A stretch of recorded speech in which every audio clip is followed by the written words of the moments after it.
Hello, ನಮಸ್ಕಾರ sir. ನನಗೆ ಔಷಧಿ ತೊಗೊಳಕ್ಕೆ ಇಷ್ಟ ಇಲ್ಲ, ಬೇರೆ ಏನಾದ್ರು ಟ್ರೀಟ್ಮೆಂಟ್ ಹೇಳಿ ಹೇರ್ ಲಾಸ್ಗೆ.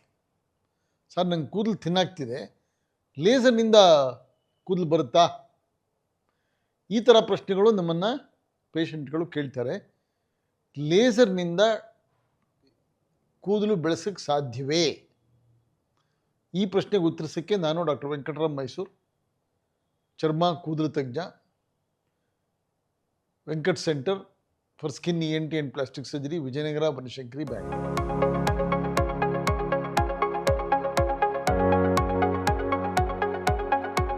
ಹೇರ್ ಲಾಸ್ ಟ್ರೀಟ್ಮೆಂಟ್ನಲ್ಲಿ ಮುಖ್ಯವಾಗಿ 4 ತರಹ ಇದೆ. ಔಷಧಿಗಳು, drugs, surgery, hair transplantation, regenerative treatment, PRP, ಆ ತರಹ ಟ್ರೀಟ್ಮೆಂಟ್. ಕಡೆಯದಾಗಿ ಡಿವೈಸಸ್, ಮಷೀನ್ಗಳು, 4ನೇದು. ಕೆಲವರಿಗೆ ಔಷಧಿಗಳು ತೊಗೊಳಕ್ಕೆ ಹೆಸಿಟೇಷನ್, ಸೈಡ್ ಎಫೆಕ್ಟ್ ಆಗುತ್ತೆ, ಕೆಮಿಕಲ್ ಇರುತ್ತೆ. ಅಂಥವ್ರಿಗೆ regenerative treatment, PRP, hair follicle growth factor, ಈ ಥರದ್ದು ಒಂದು ರೀತಿ ಟ್ರೀಟ್ಮೆಂಟ್. ಆದರೆ ಈ ಟ್ರೀಟ್ಮೆಂಟ್ಗಳು ಪದೇ ಪದೇ ಕ್ಲಿನಿಕ್ಕಿಗೆ ಬರಬೇಕು, ತಿಂಗಳಿಗೆ ಒಂದು ಸತಿ ಟ್ರೀಟ್ಮೆಂಟ್ ಮಾಡಿಸ್ಕೊಳ್ಬೇಕು. ಬೇರೆ ಬೇರೆ ದೇಶಗಳಲ್ಲಿ, ಹೊರದೇಶಗಳಲ್ಲಿ ಅದು ತುಂಬ ಎಕ್ಸ್ಪೆನ್ಸಿವ್. ಆದ್ದರಿಂದ ಸಾಕಷ್ಟು ಜನಕ್ಕೆ ಅದು ಕೆಲವರಿಗೆ ಮಾಡಿಸ್ಕೊಳ್ಳೋಕ್ಕೆ ಕಷ್ಟ. ಸೊ ಇನ್ನೊಂದು ಟ್ರೀಟ್ಮೆಂಟ್ ಏನಪ್ಪ ಅಂತಂದರೆ ಲೇಸರ್. ಇದರಲ್ಲಿ ಅಡ್ವಾಂಟೇಜು, ಇದು ಎನರ್ಜಿ ಟ್ರೀಟ್ಮೆಂಟ್, ಫಿಸಿಕಲ್ ಟ್ರೀಟ್ಮೆಂಟ್, ಮಷೀನಲ್ಲಿ ಮಾಡೋದು, ಔಷಧಿ ಇಲ್ಲ. ಆ ತರಹ ಟ್ರೀಟ್ಮೆಂಟು ಕೆಲವು ಬಂದಿದೆ.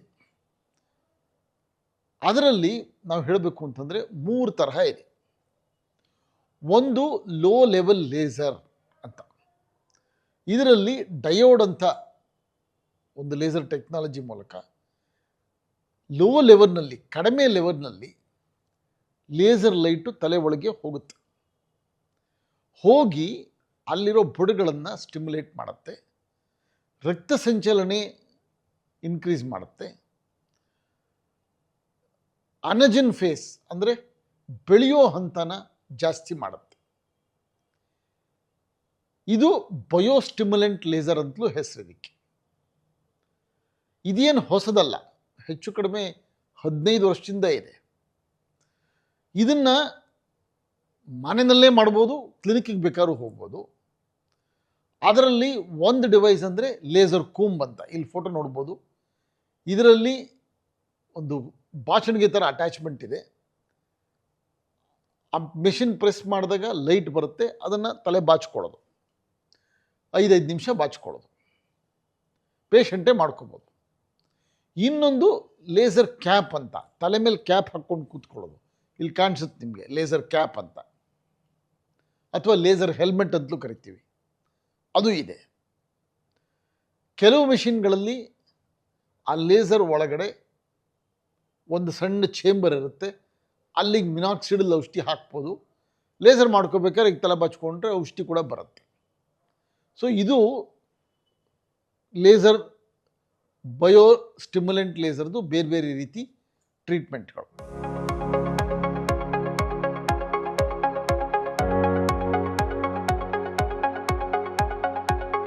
ಇದು ಎಷ್ಟು ಮಟ್ಟಿಗೆ ಕೆಲಸ ಮಾಡುತ್ತೆ?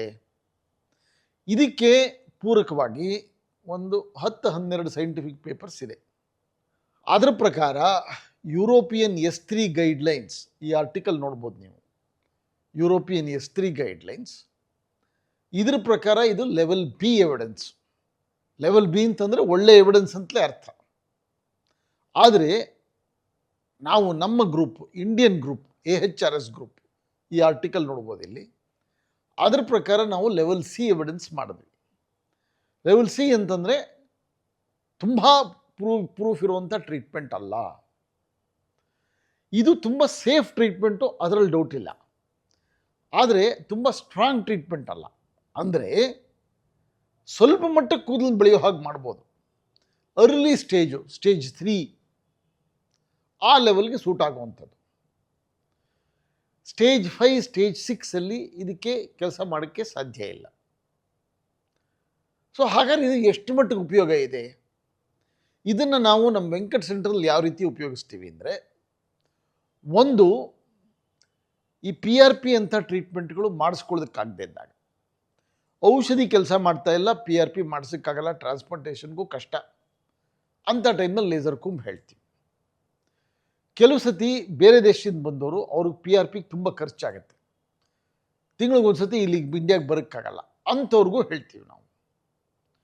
ಮೂರನೇದಾಗಿ ಇದು ಅಕ್ಯೂಟ್ ಹೇರ್ ಲಾಸ್, ಟಿಲೋಜನ್ ಎಫ್ಲೂಯಮ್ ಅಂತ ಆಗುತ್ತೆ. ಈಗ ಡೆಂಗು ಬಂದರೆ, ಕೋವಿಡ್ ಬಂದರೆ ಅಂಥ ಟೈಮಲ್ಲಿ ಹೇರ್ ಲಾಸ್ ಆಗುತ್ತೆ. ಅಂಥದಕ್ಕೆ ಇದು ಪೇಷಂಟ್ಗೆ ತುಂಬ ಸಾಂತ್ವನ ಕೊಡುತ್ತೆ. ಒಂದು ರೀತಿಯಲ್ಲಿ ಹೇಳಬೇಕು ಅಂತಂದರೆ ಒಂಥರ ಪ್ಲೆಸೆಂಟ್ ಟ್ರೀಟ್ಮೆಂಟ್ ಇದು. ಬರ್ತಾರೆ, ಮಷಿನ್ ಹಾಕೋತಾರೆ, ಕೂತ್ಕೋತಾರೆ, ಸಮಾಧಾನ ಆಗುತ್ತೆ. ಒಂದು 10-15 ಸೆಷನಲ್ಲಿ ರಿಸಲ್ಟ್ ಸುಮಾರಾಗಿ ಬರುತ್ತೆ. ಟಿಲೋಜನ್ ಎಫ್ಲೂಯಮ್, ಟೆಂಪ್ರರಿ ಹೇರ್ ಲಾಸ್ಗೆ ಈ ರೀತಿ ನಾವು ಇದನ್ನು ಯೂಸ್ ಮಾಡ್ತೀವಿ. ಸೊ ಇದು ಲೋ ಲೆವೆಲ್ ಲೇಸರ್ ಬಗ್ಗೆ ಎಕ್ಸ್ಪ್ಲನೇಷನ್ ಇದು. ಇನ್ನು ಬೇರೆ ಥರ ಯಾವುದು ಲೇಸರ್ ಇದೆ?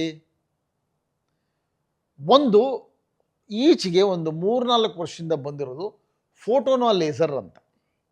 ಫೋಟೋನಾ ಅಂತ ಒಂದು ಕಂಪನಿ ಸ್ಲೋವೇಲಿಯಾಯಿಂದ, ಅವ್ರದ್ದೊಂದು ಎರ್ಬಿಎಮ್ ಲೇಸರ್ ಅಂತ ಮೆಷಿನ್ ಇದೆ. ಅವರು ಅದರದ್ದೊಂದು ಸ್ಮೂತ್ ಮೋಡ್ ಅಂತ ಒಂದು ಟ್ರೀಟ್ಮೆಂಟ್ ಇದೆ, ಅದರಲ್ಲಿ ಮಾಡಿದಾಗ PS03 ಹ್ಯಾಂಡ್ ಪೀಸಲ್ಲಿ ಮಾಡಿದಾಗ ಹೇರ್ ಲಾಸ್ ಬಗ್ಗೆ ಗ್ರೋತ್ ಆಗಲಿಕ್ಕೆ ಸಾಧ್ಯ ಅಂತ ಒಂದು ಇನ್ಫಾರ್ಮೇಷನ್ ಕಳಿಸಿದ್ರು. ಶುರುವಿನಲ್ಲಿ ಸ್ವಲ್ಪ ಡೌಟ್ ಇತ್ತು, ನಾವು ಒಂದು ಸ್ಟಡಿ ಮಾಡಿದ್ವಿ. ಅದ್ರ ಪ್ರಕಾರ 4 ಸೆಷನ್ ಮಾಡಿದಾಗ ಒಂದು 40-50% ಕೂದಲು ಬೆಳೆಯಕ್ಕೆ ಸಾಧ್ಯ ಅಂತ ನಮಗೆ ಗೊತ್ತಾಯಿತು. ಆದರೆ ಇದು ಕೂಡ ಅರ್ಲಿ ಹೇರ್ ಲಾಸ್ಗೆ, ಸ್ಟೇಜ್ 3, ಸ್ಟೇಜ್ 4ಗೆ, ಅಡ್ವಾನ್ಸ್ಡ್ ಬಾಲ್ನೆಸ್ಗೆ ಸ್ಟೇಜ್ 6-7 ಪ್ರಯೋಜನ ಇಲ್ಲ. ತುಂಬ ಸೇಫ್ ಟ್ರೀಟ್ಮೆಂಟು. ಆದರೆ ಇದಕ್ಕೆ ಕ್ಲಿನಿಕ್ಕಿಗೆ ಬರಬೇಕು, ಮನೇಲಿ ಮಾಡ್ಕೊಳ್ಳೋಕ್ಕಾಗಲ್ಲ, ಕ್ಲಿನಿಕ್ಕಿಗೆ ಬಂದು ಮಾಡ್ಕೋಬೇಕು. ಸೊ ನಮ್ಮ ಸೆಂಟ್ರ್ನಲ್ಲಿ ಫೋಟೋನಾ ಲೇಸರ್ ಇದೆ. ಈ ಮಷೀನ್ ನೀವು ನೋಡ್ಬೋದು ಇಲ್ಲಿ. ಇದರಲ್ಲಿ ನಾವು ಕೆಲವರಿಗೆ ಟ್ರೀಟ್ಮೆಂಟ್ ಮಾಡ್ತೀವಿ. ಸೇಫ್ಟಿ ಬಗ್ಗೆ ಡೌಟ್ ಇಲ್ಲ. ಸೊ ಯಾರಿಗೂ ಉಪಯೋಗ ಇದು? ಅಗೇನ್ PRP ಕೆಲಸ ಮಾಡ್ತಿಲ್ಲ ಅಂಥವ್ರಿಗೆ, ಅಥವಾ ಮೆಷಿನ್ ಮನೆಯಲ್ಲಿ ತೊಗೊಳಕ್ಕಾಗಲ್ಲ, ನಾವು ಕ್ಲಿನಿಕ್ಕಿಗೆ ಬರ್ತೀವಿ, ಆದರೆ ಪದೇ ಪದೇ ಬರೋಕ್ಕಾಗಲ್ಲ, 15 ದಿವಸಕ್ಕೊಂದು ಸತಿ, ತಿಂಗಳಿಗೊಂದು ಸತಿ ಬರ್ತೀವಿ, ಅಂಥವ್ರಿಗೆ ಈ ಟ್ರೀಟ್ಮೆಂಟ್ ಮಾಡ್ಬೋದು. ಸೊ ಫೋಟೋನಾ ಲೇಸರ್ ಅನ್ನೋದು ಕೆಲವರಿಗೆ 3rd ಲೆವೆಲ್ ಟ್ರೀಟ್ಮೆಂಟ್ ಅಂತ ಹೇಳ್ಬೋದು. ಇನ್ನು ಕಡೆಯದಾಗಿ ಇನ್ನೊಂದು ಫ್ರ್ಯಾಕ್ಷನಲ್ ಲೇಸರ್ ಅಂತ ಒಂದು ಲೇಸರ್ ಇದೆ, ಕಾರ್ಬನ್ ಡೈಆಕ್ಸೈಡ್ ಲೇಸರ್, ಎರ್ಬಿಎಮ್ ಲೇಸರ್. ಇದರಲ್ಲಿ ಏನಾಗುತ್ತೆ, ಈ ಮೆಷಿನ್ ನೋಡಿ, ಇದು ಎರ್ಬಿಎಮ್ ಲೇಸರ್ ಮೆಷಿನ್ನು. ಈಗ ಕಾಣಿಸ್ತಾ ಇರೋದು ಕಾರ್ಬನ್ ಡೈಆಕ್ಸೈಡ್ ಲೇಸರ್ ಮೆಷಿನ್. ಇದರಲ್ಲಿ ಟ್ರೀಟ್ ಮಾಡಿದಾಗ ಚರ್ಮದಲ್ಲಿ ಸಣ್ಣದಾಗಿ ತೂತುಗಳಾಗುತ್ತೆ. ಇಲ್ಲಿ ನೀವು ನೋಡ್ಬೋದು, ಚರ್ಮದ ಮೇಲೆ ಲೇಸರ್ ಮಾಡಿದಾಗ ಹೇಗೆ ಕಾಣಿಸುತ್ತೆ ಅಂತ ಸಣ್ಣ ತೂತುಗಳಾಗುತ್ತೆ. ಆ ತೂತುಗಳಾದಾಗ ಅದರ ಮೇಲೆ ನಾವು PRP ಹಾಕಿದ್ರೆ ಅಥವಾ ಮಿನಾಕ್ಸಿಡಿಲ್ ಹಾಕಿದ್ರೆ ಅದು ಚೆನ್ನಾಗಿ ಒಳಗಡೆ ಹೋಗುತ್ತೆ, ಆಳಕ್ಕೆ ಹೋಗುತ್ತೆ. ಅದ್ರ ಜೊತೆಗೆ ಆ ಲೇಸರ್ ಮಾಡಿದಾಗ ಅದರಿಂದ ಬರೋ ಹೀಟಿಂದ ಕೊಂಚ ಮಟ್ಟಿಗೆ ಸ್ಟೆಮ್ ಸೆಲ್ ಸ್ಟಿಮ್ಯುಲೇಟ್ ಆಗ್ಬೋದು. ಹೀಗಾಗಿ ಫ್ರ್ಯಾಕ್ಷನಲ್ ಡ್ರಗ್ ಡೆಲಿವರಿ ಅಂತ ಒಂದು ಕಾನ್ಸೆಪ್ಟು. ಅದರಲ್ಲಿ ಲೇಸರ್ ಮಾಡಿ ಅದರ ಮೇಲೆ ಔಷಧಿ ಹಾಕಿದ್ರೆ ಅದು ಔಷಧಿ ಚೆನ್ನಾಗಿ ಒಳಗಡೆ ಹೋಗಿ ಕೆಲಸ ಮಾಡುತ್ತೆ ಅಂತ. ಇದರಿಂದ ಸ್ವಲ್ಪ ಮಟ್ಟಿಗೆ ಹೆಲ್ಪ್ ಆಗುತ್ತೆ. ಸೊ ಯಾರಿಗಾರು ಔಷಧಿ ಮಾತ್ರ ಸರಿಯಾಗಿ ಕೆಲಸ ಮಾಡದೇ ಇದ್ದಾಗ, PRP ಮಾತ್ರ ಕೆಲಸ ಮಾಡದೇ ಇದ್ದಾಗ ಫ್ರ್ಯಾಕ್ಷನಲ್ ಡ್ರಗ್ ಡೆಲಿವರಿ ಮಾಡ್ಬೋದು. ಸೊ ಈಗ ನಾನು 3 ಥರದ ಟೆಕ್ನಾಲಜಿ ನಾನು ಹೇಳಿದ್ದೀನಿ, ಇದನ್ನು ಸಮರೈಸ್ ಮಾಡೋಣ. ಮೊದಲನೇದಾಗಿ ಲೇಸರ್ ಅನ್ನೋದು device treatment, physical energy treatment. ಎರಡನೇದಾಗಿ ತುಂಬ ಸೇಫು, ಕೆಮಿಕಲ್ಸ್ ಇಲ್ಲ, ಔಷಧಿ ಇಲ್ಲ. ಮೂರನೇದು laser ಕೂಂಬ್, laser helmet, laser camp, ಇವೆಲ್ಲ ಲೋ ಲೆವೆಲ್ ಲೇಸರ್, ಬಯೋಸ್ಟಿಮ್ಯುಲೆಂಟ್ ಲೇಸರ್. ಈ ಟ್ರೀಟ್ಮೆಂಟ್ಗಳು ಮನೆಯಲ್ಲೇ ಪೇಷಂಟೇ ಮಾಡ್ಕೊಳ್ಳೋವಂಥದ್ದು. ಸ್ವಲ್ಪ ಎವಿಡೆನ್ಸ್ ಇದೆ ಇದಕ್ಕೆ, ಅದನ್ನು ಮನೆಯಲ್ಲಿ ಮೆಷಿನ್ ತೊಗೊಂಡು ಮಾಡ್ಕೋಬೋದು. ಇದನ್ನು ನಾವು PRP ಮಾಡ್ಕೊಳ್ಳೋಕ್ಕಾಗದೇ ಇದ್ದಾಗ ಅಥವಾ PRP ಕೆಲಸ ಮಾಡದೇ ಇದ್ದಾಗ, ಔಷಧಿ ತೊಗೊಳಕ್ಕೆ ಹೆಸಿಟೇಷನ್ ಇದ್ದಾಗ ನಾವು ರೆಕಮೆಂಡ್ ಮಾಡ್ತೀವಿ 3rd ಲೆವೆಲ್ ಟ್ರೀಟ್ಮೆಂಟ್ ಆಗಿ. ಸ್ಟ್ರಾಂಗ್ ಟ್ರೀಟ್ಮೆಂಟ್ ಅಲ್ಲ, ಸ್ವಲ್ಪ ಮಟ್ಟಿಗೆ ಕೆಲಸ ಮಾಡುತ್ತೆ, ತುಂಬ ಸಾಂತ್ವನ ಕೊಡುವಂಥ ಟ್ರೀಟ್ಮೆಂಟ್. ಎರಡನೇದು ಫೋಟೋನಾ ಲೇಸರು ಈಚೆಗೆ ಹೊಸದಾಗಿ ಬಂದಿದೆ, ಎವಿಡೆನ್ಸ್ ಇನ್ನೂ ಗ್ಯಾದರ್ ಆಗ್ತಾ ಇದೆ. ಸ್ವಲ್ಪ ಮಟ್ಟಿಗೆ ಕೆಲಸ ಮಾಡುತ್ತೆ ಅಂತ ನಮ್ಮ ರಿಸರ್ಚ್ ಪ್ರಕಾರ ತಿಳಿದು ಬಂದಿದೆ. ಸ್ಟೇಜ್ 3 ಅಂಥ ಲೆವೆಲ್ಗೆ ಮಾಡ್ಬೋದು.